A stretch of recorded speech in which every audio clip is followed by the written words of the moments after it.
फिर क्या हुआ राधिका मैम? क्या आपके माँ बापूजी ने इजाज़त दी थी राघव से मिलने की, या बिना मिले ही आप दोनों की सगाई हो गई और यह ज़बरदस्ती की शादी एक दिन टूट गई? अनुराग सर राधिका मैम से पूछते। तब जूही कहती, हाँ राधिका, बोल, क्या हुआ था उस दिन? क्या तू मिली थी राघव से? नहीं मिली थी मैं राघव से। मैंने माँ बापूजी से बार बार कहा, बहुत कहा कि मुझे राघव से मिलना है, मिलने दीजिए मुझे राघव से। मुझे जानना है वह मुझसे शादी करना चाहता है या नहीं, यह मेरी ज़िंदगी का सवाल है।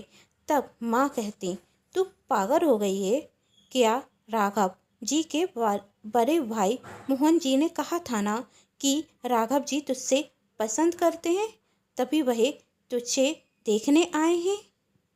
फिर ये फालतू की बातें तेरे दिमाग में आ कहाँ से रही हैं? माँ, ये सब फालतू नहीं है, ये मेरी ज़िंदगी का सवाल है। जिस इंसान के साथ मैं अपना पूरा जीवन सजाने के सपने देख रही हूँ, वह मुझे पसंद करता भी है या नहीं, ये जानने का हक है मुझे। पर बेटा, कल तेरी सगाई है, वहाँ राघव जी के परिवार ने पूरी तैयारी कर ली है।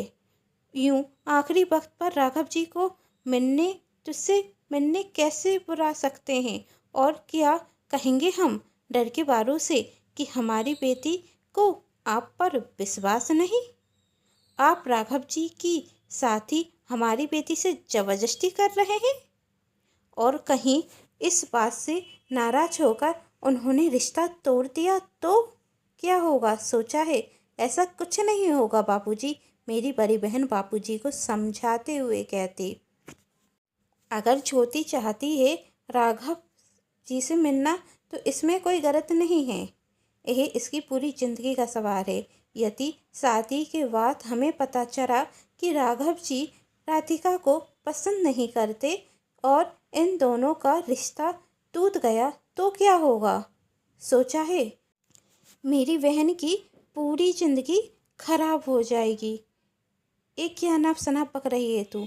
बड़ी बहन होते हुए छोटी बहन के लिए ऐसे अशब्द क्यों निकाल रही है? माँ दीदी पर गुस्सा होते हुए कहती, बड़ी बहन हूँ माँ, इसलिए चिंता कर रही हूँ।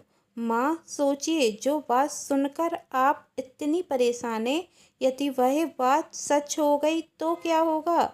अभी कुछ नहीं बिखरा माँ, राघव और राधिका को मिलने की इजाज़त दे दीजिए। पर कैसे? माँ और बापूजी ने चिंता जताते हुए कहा, हम राघव जी को कैसे बुलाएं, क्या कहें उनसे? तब दीदी कहते हैं, इसका भी समाधान है मेरे पास। आप अंकल से फ़ोन करके कहिए, हमारे यहाँ रिवाज है कि सगाई के एक दिन पहले लड़के और लड़की को कुलदेवी के मंदिर में पूजा करनी पड़ती है, तो इस बहाने हम राघव जी को बुला लेंगे और राधिका और राघव की बात हो जाएगी। इसके लिए माँ बापूजी तैयार हो जाते, और जब बापूजी जब एक स्थिति से अंकल को फ़ोन करते तो अंकल कहते कि राघव का आना मुश्किल होगा, वह ऑफिस के काम से बाहर गया है और सगाई वाले दिन ही आएगा, और पूजा ही तो करनी है तो हम यहाँ मंदिर में कर लेंगे। अब हमारे पास कोई रास्ता नहीं था, और माँ बापूजी के समझाने पर मैं सगाई के लिए तैयार हो गई। मैं सगाई के लिए तैयार तो हो रही थी, पर मैं भगवान से प्रार्थना कर रही थी कि काश काश मेरी राघव जी से बात हो जाए और मैं बेहतर के कपड़े पहनकर होकर के उस रूम में चली जाती जिस रूम में राघव जी रुके हुए थे।